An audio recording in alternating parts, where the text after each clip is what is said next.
Welcome back, folks. It's me, Matt.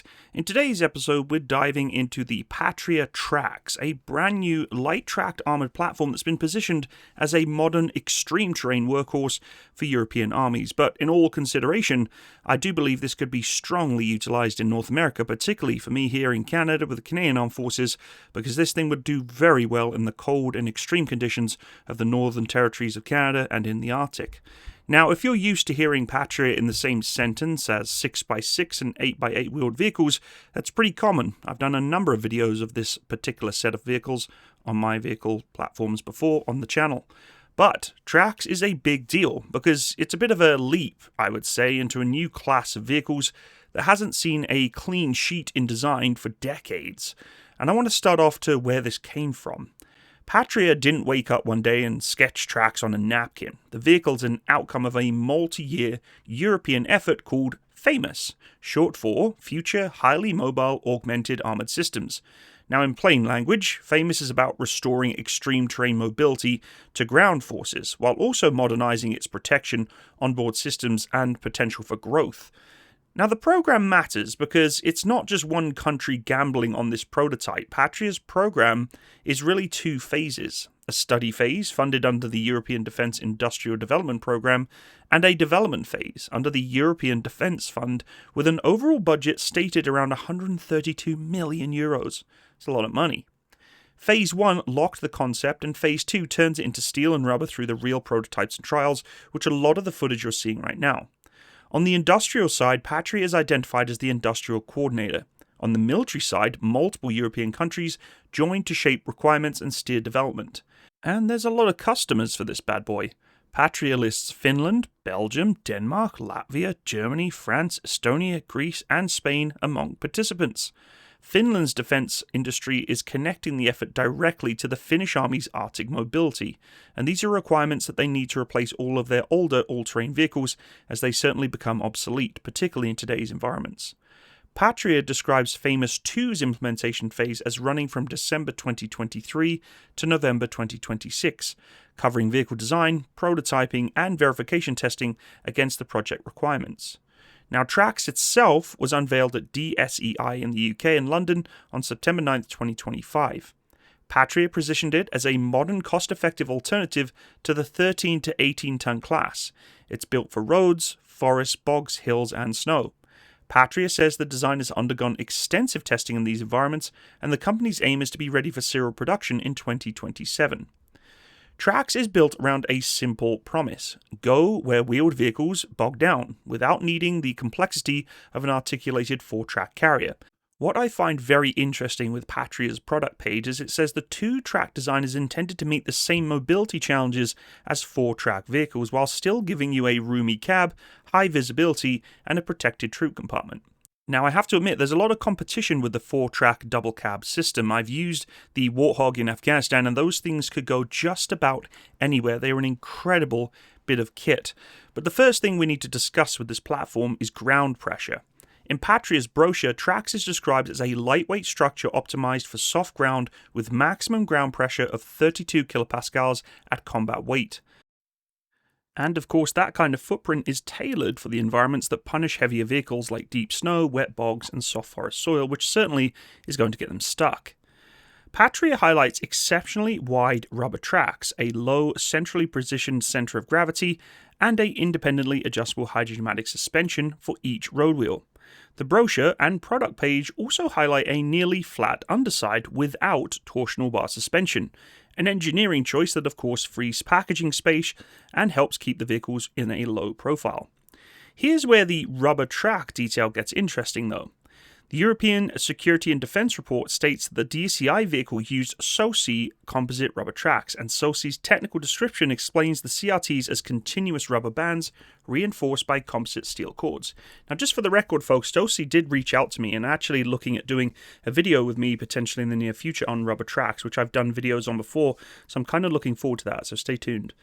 Depending on the exact track design, CRTs are widely pursued for practical benefits like reduced noise and vibration and improved road friendliness compared to traditional all-steel tracks.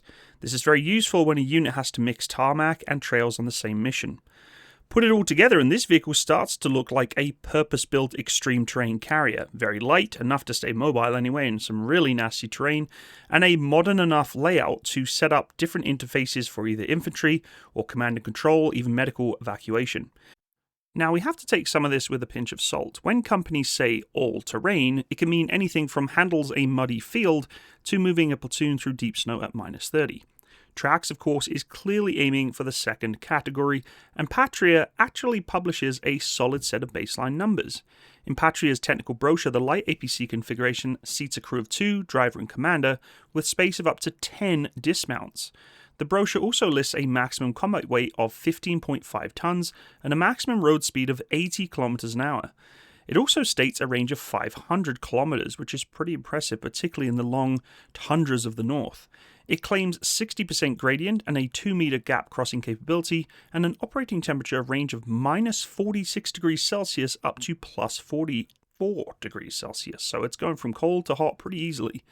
Those numbers are fairly noteworthy because they describe a vehicle that's fast enough to keep on pace on roads, but still engineered for the kind of steep, uneven ground where track propulsion pays off. When you combine the mobility figures with the earlier details, with wide rubber tracks, high pneumatic suspension per road wheel, and low ground pressure, you can really kind of see their intent. We're trying to produce a sweet spot for a daily battlefield taxi, rather than a specialist machine that only works in perfect conditions. Independent reporting adds a few more details. The European Security and Defence lists a similar envelope but reports a higher top speed of 88 km per hour and identifies a specific drivetrain component, the Caterpillar 7.1 litre inline-6 engine, and the Renk HSWL076 transmission, and of course the rubber tracks. Now, this is interesting because it suggests that Patria is leaning on mature industrial subsystems, which is exactly what you'd want if serial production in 2027 is the target. But of course, this vehicle is something that needs to be amphibious, and it's something I questioned as I researched this vehicle significantly. Amphibious, though, isn't a marketing line. In the real world, it can obviously differentiate between a direct route and a long detour to the nearest bridge, especially in the lake and river geography of the Nordics and the Baltics. Now, Patria's TRACKX brochure explicitly lists the vehicle as amphibious, with a swimming speed of around 4 kilometers an hour.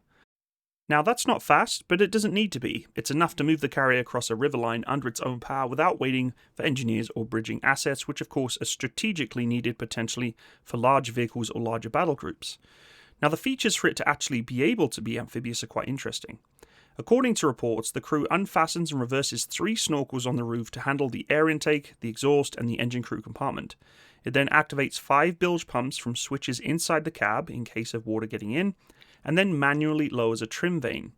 That sequence tells you 3 things. First, TRACKX is designed for repeated wet crossings as part of routine training or operations, not just as a last-ditch emergency trick where you throw in some equipment and hopefully it works. Secondly, the crew-level procedure is physical, and it's not a major engineering evolution. You don't need to upgrade the package, it doesn't need a huge amount of investment into setting up the vehicle to go amphibious. And finally, the brochure notes that the propulsion of the water comes from the tracks themselves, keeping the design simpler than adding dedicated water jets or little baby propellers. But being that it's super lightweight, what does TRACKX look like in terms of protection? It's designed to live in a tough, compromised zone for terrain, but what does this mean for actual protection? Well, the APC is configured to have ballistic protection of STANAG Level 1 and mine protection of STANAG Level 1 as well. Of course, though, there are other reports stating that Level 2 ballistic options do exist. The NBC protection is also optional depending on the specific customer requirements. But what does Level 1 mean in practice? STANAG 4569 is a NATO standard-defining occupant protection level for logistic and light armoured vehicles against ballistic threats, mines and fragments. Public summaries list Level 1 tests including 7.625mm NATO and 30-meter plus fragments and blast criteria. That doesn't make TRACKX a frontline infantry fighting vehicle, and Patria doesn't really market it that way. It's closer to protected mobility, delivering soldiers through terrain that would otherwise stop them with protected, aimed at small arms fire, fragments and low-level blasts, while emphasizing speed and access. Inside the vehicle, Patria also has installed blast attenuating seats for 10 dismounts, a design choice intended to reduce the injury during underbody blasts. But being that it's flat, I would say it's going to be a struggle for it to protect itself from that. However, one of the biggest strengths of this vehicle, being a light-tracked APC, is its versatility, or modularity. It can host multiple roles: infantry, recon, command post, logistics, or sensors, and becomes the backbone vehicle rather than a one-trick pony. It's not just a battle taxi, so to speak. Patria's brochure describes tracks with future-proof technology and interfaces, and launch press releases emphasize integration of different systems according to user needs, which, to be honest, fits the wider famous program, which is a focus on mobility plus situational awareness. Now, the weapons shown on this vehicle are fairly straightforward, but realistic in its weapons fit. The vehicle can be mounted with a 12.7mm machine gun in a APC configuration. There's also the display of the use of the SEMA Innovation RM750 ring mount with a 12.7mm in some of this footage, where Patria actually did a demonstration of a number of vehicles in a northern cold configuration, and I have to admit, with a heavy machine gun on top of there manned in a crew-mounted pintle, it doesn't really give a huge amount of protection. It's something I was kind of surprised at, actually. I was expecting an RWS or remote controlled system being put in place, and I'm sure it's fairly easy to be able to do so. They're also describing a drone jammer mounted on the rear deck potentially, which is an immediate nod to the drone and loitering munition threats shaping today's battlefield, which I'm sure many of you are already screaming in the comments section saying right now that everything with wheels and tracks can be killed by a drone. Everything can be killed by drones. How about we just have no military combat capability? It's fascinating, you guys, in the comment section about drones lately. It's almost like the drone is the key to the battlefield. It's really interesting, the rhetoric, I guess, we hear. Patria also describes Track's vehicle as capable of smooth operation with other tracked vehicles as a base for multiple role variants in the future, which is exactly what you want when one chassis has to cover a small army's entire specialty fleet, particularly in some of the nastiest northern regions of terrain and cold you can imagine. So I have to admit, this is an impressive platform. It's fast, it's light, it's mobile, it's scalable in some regard as to what you want it to do. I do have some concerns about its protection and capability if it does get engaged, but most of these vehicles that are kind of trundling across the nasty terrain they're going into are going to be fairly isolated as recce elements or small detached patrols anyway, so it shouldn't come across a lot of heavy firepower. The heavier firepower is going to be environments where it doesn't really need to go, where the terrain's a little bit more firm pack and solid for main battle tanks and such. Overall, a very impressive vehicle. I can't imagine the kind of terrain this thing can go through. I'd love to be able to get my hands on one and see what it can do across some of the terrain here in northern Alberta or in Canada itself.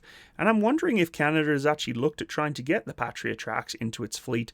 I think it's certainly a contender. There's certainly a lot of competition for these kind of extreme mobility vehicles out there. But for something like this, it can carry 10 troops warm and comfy until they get to the battle space across the most rough terrain you can imagine. This is a big deal, and I really am excited to see whether or not these vehicles are going to be deployed on larger scale or which countries are actually going to push them right into service. Certainly a lot of customers are very interested in this, and Patria's quality control and just quality of product is extremely high. They're doing very well across the entire market, I think, of combat fighting vehicles. Just look at their plethora and catalog of vehicles they provide.